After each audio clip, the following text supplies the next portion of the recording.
Welcome to day 2 of this 10-day postpartum challenge and to strength 1.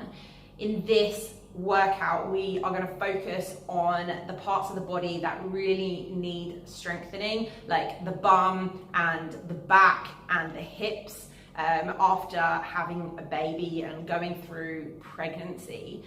You might be wondering, what about my core? Don't worry, we have a core workout tomorrow. So today is going to be focusing on the rest of the body. Today we're going to be starting gently, keeping load off the pelvic floor and the abdominal muscles that may still be healing. Let's get started. Okay, so we're going to start on the floor with a clamshell, a great exercise for starting to get the bum muscles working. So you're going to have 90 degrees at your knees in this nice Jane Fonda position, one hand on your hip and your feet stacked one on top of the other. And start with your feet, your bum and your shoulders in a straight line. And then what we're going to do is we're just going to open up the knee like a clamshell, hence the name. Without rolling back like this, okay? We want to keep those hips stacked and you want to be really using the muscles in your bum to bring that knee up and not rolling back, which won't be using, the muscles that we want to be using. Okay, so keeping those hips stacked, really squeeze the bum. You might need to play around with your foot position just a little bit and bring your feet just a little bit forward. I definitely get more going on here in that big muscle in the bum if I bring my feet slightly forward from my bum, but keeping the knees at 90-degree angles. I'm going to do 2 more of these on this side, and I've got a really good burn in that bum cheek. Okay, over on the other side, I'm going to do the same on this side. So feet, bum, shoulders, and then just take the feet just slightly forward, and you can play around with that. I have a really tight hip on this side, so I can't get my knee up very high, and it's not about getting your knee up super duper high. You're not going to get a medal for the biggest clamshell. This is going to have a lot to do with your flexibility. It's just about doing it enough to get that bum working. I definitely have to play around with my foot position on this side, but I'm starting to get it now. I'm starting to get that burn in that bum cheek and that left bum cheek now. Cool, so like 3 more here. 3, 2, 1, and we're going to come up and we're going to go into our squat, which you may remember yesterday at the end of the workout we found this squat position. So I just want you to head over to this position now, to this deep squat position. Maybe you're not all the way down here yet, maybe you're stuck over here. Just wiggle your wherever you are, wiggle your hips around and find the position that most suits you, your feet position here. That's how you're going to do a squat. And we're just going to do a squat to a chair today, keeping it nice and high so that we're not going really low and working really, really hard. So feet in whatever position they were when you were on the floor, find the corner of that chair in between your knees, and then you're going to stick your bum back, your knees out over the 4th toe and forward, and your hands forward to counterbalance you. Breathing out, you're going to stand back up, okay? So breathing in, touch down with your bum, stand back up. Breathing in on the way down, touch the chair with your bum and stand back up. Making sure those knees are going out over the toes. Okay, we don't want them falling in like this. This is what a lot of people do. You want to push them out over those toes, standing back up. You might find that they sort of wobble a little bit on your way up. Make sure you keep them facing out over the toes and you don't let them fall in. And finally, don't stay too upright. Just have your knees go forward. You want to stick your bum back and your chest forward just a little bit, okay? Last 3, 2, 1. Awesome, okay. We're going to go to single leg deadlift now. So standing on one leg, we're going to hinge forward and lift the other leg up, okay? Coming as parallel as you can to the floor, chest as parallel as you can to the floor, upper body and leg as parallel as possible, flexing that toe, whoop, balance, and then back down. What you want to focus on is keeping your hips even. So imagine at the top here, you've got a cup of coffee on your lower back here. You don't want to be opening up the hips like this. And as you do it, you bend that bottom leg, feel a stretch down the back of that leg. Okay, this is great for balance, for hip stability, which can be a real problem after pregnancy and birth, especially after a few of them, is we always want to work on those single leg variations. Last one, then we're going to switch sides. We're doing about 10 of each. My counting skills aren't very good, so it might be 8, it might be 12. It's all good, we're just gonna roll with it. So keeping those hips facing down towards the ground. Oh, trying not to open up like this. Okay, so we're not doing this. We're trying to keep those hips both facing forward and get as parallel as we can to the floor.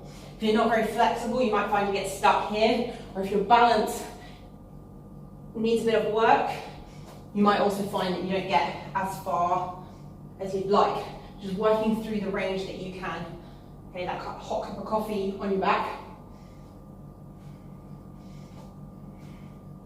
Okay, last one.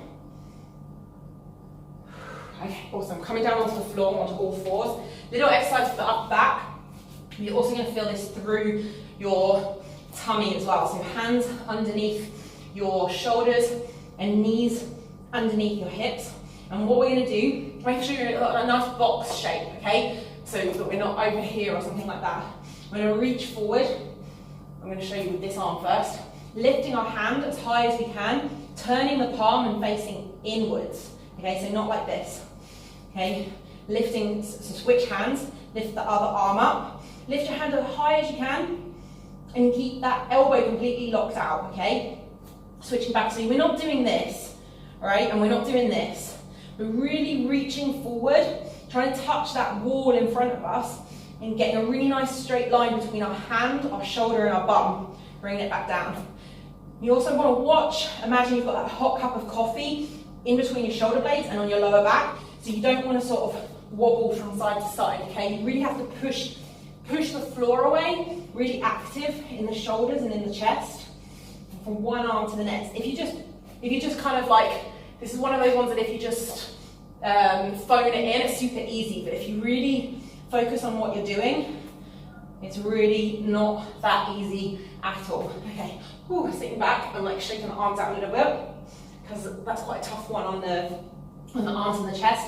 And what we're going to do here is just come back into all fours, tuck our toes under, and we're just going to hover, okay? So we're going to push the floor away, and then lift our knees up just a couple of centimeters from the ground, and then back down.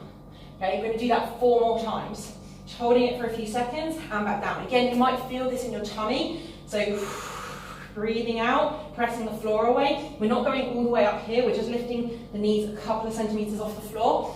And you're going to feel it really in your arms and in your shoulders, really push that floor away. Okay, be active in the shoulders, don't just hang out down here, really push the floor away as hard as you can, and lifting the knees up.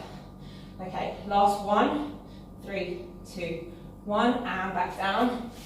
Oh, that's quite a lot on the arms, in the, like one after the other. Okay, we're going to go back through everything again with a little bit less instruction. So into your Jane Fonda position, we're going to do 10 clamshells on each side, really focusing on lifting that knee up as high as you can without rolling the hip back, breathing out on the effort.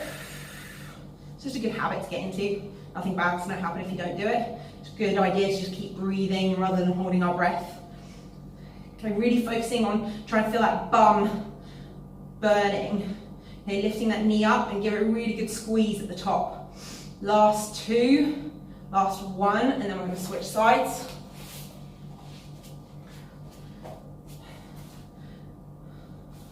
You might just want to roll over to the other side. Oh, forgot to turn my WhatsApp off. Typical. Okay, lifting the knee up as high as you can. If you're like me, you've got a bit of a dodgy, limited hip. It's all good, we're all a little bit wonky. Lifting that knee up as high as you can, really feeling that burn in the bum. Last 3, 2, 1, awesome. Okay, standing back up, or before we do, let's come into that deep squat. Find what's comfortable for us in the foot position. Come on out of it, finding the chair. We're gonna do 10 squats. Knees out, over the toes. Remember, knees forward, chest forward, hands forward, bum back, okay? But we're not doing this, bum all the way back. That's more of a deadlift, which we're gonna get to in strength 2, I think. Okay, we're still keeping the chest up a little bit, a 45-degree angle from the floor. Keeping those knees out over the 4th toe, okay? So not falling in like this, not rolling in on your ankles. Okay, last 2, last 1. Single leg deadlift. Okay, really focusing on the balance here, finding that stretch, keeping the hips even. We're going to do just 8 on each side here, otherwise we'll be here all day. This one takes a while. Well, again, we're going to do approximately 8 because I'm not actually going to count. You can if you want to, and if you can. My experience working with mums is not many of us are good at doing and counting at the same time, or even talking for that matter. Hips nice and even. Okay, let's switch sides. Okay, find that stretch. Bring your chest as far as you can down, but still keeping that back straight. Okay, so we're not bending over like this. Back nice and straight. Find that stretch down the back of the hip. If you're wobbling a bit, like me, on your ankle, that's okay. All of those proprioception muscles are doing their work. Oh, I'm really wobbly on this leg. Last 1. And we're going to come down on all 4s. Reaching out in front of us. We're going to do 10 in total. 2. Lift the hand as high as you can. Really pinch that upper back. Pushing the floor away with the other hand. Nothing moves other than the hand that's moving. Okay, so we're not rocking our weight from side to side. We're trying to keep all that really nice and still. Last 1 on each side. And then we're going to hover, okay, 5 of these. So lifting our knees, tucking the toes under, lifting the knees up. 3, and back down. Push the floor away. 1, 2, 3, and back down. Breathe out. 1, 2, 3, and back down. I think that was 3. 1, 2, 3. That was 4. Last 1. 1, 2, 3, and back down. Okay, so thank you for joining me for strength 1 of this 10-day program. If you found that easy, don't worry. We've still got strength 2 and 3 to come, and I'm going to take you through a journey on this program and get you progressively stronger and progressively working harder and finding more movement in the body. But before that, we've still got core 1 to come tomorrow, so I can't wait for you to join me for that. See you then.